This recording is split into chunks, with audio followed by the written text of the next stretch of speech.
घने जंगल में एक चतुर खरगोश रहता था। वह बहुत तेज तर्रार और समझदार था। उसी जंगल में एक चालाक लोमड़ी भी रहती थी, जो हमेशा खरगोश को पकड़कर खाने की तरकीबें सोचती रहती थी। लेकिन खरगोश हर बार अपनी बुद्धिमानी से बच निकलता था। एक दिन लोमड़ी ने सोचा, अगर मैं इस खरगोश को सीधे पकड़ने जाऊंगी तो यह भाग जाएगा।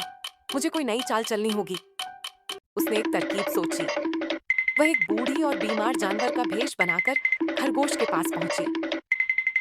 अरे प्यारे खरगोश, मैं बहुत बीमार हूं और चल नहीं पा रही। क्या तुम मुझे नदी तक छोड़ आओगे?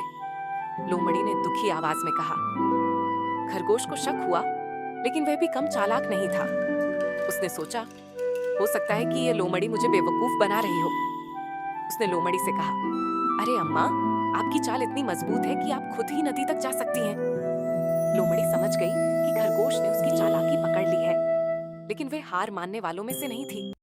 अगले दिन उसने खरगोश के घर के बाहर बहुत सारे गाजर रख दिए और छुपकर बैठ गई।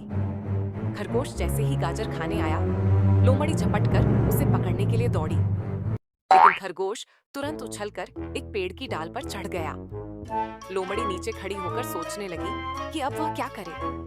तभी खरगोश ने हंसते हुए कहा, अरे लोमड़ी बहन, तुम हमेशा मुझे पकड़ने की कोशिश करती हो, लेकिन मैं हमेशा तुम्हारी चालों से बच जाता हूँ। अगली बार कुछ नया सोचना। खरगोश की मजाकिया बात सुनकर लोमड़ी चिढ़ गई, लेकिन उसे समझ आ गया कि इस चालाक खरगोश को पकड़ना आसान नहीं है। बुद्धिमानी और होशियारी से किसी भी मुश्किल से बचा जा सकता है। क्या ये कहानी आपको पसंद आई?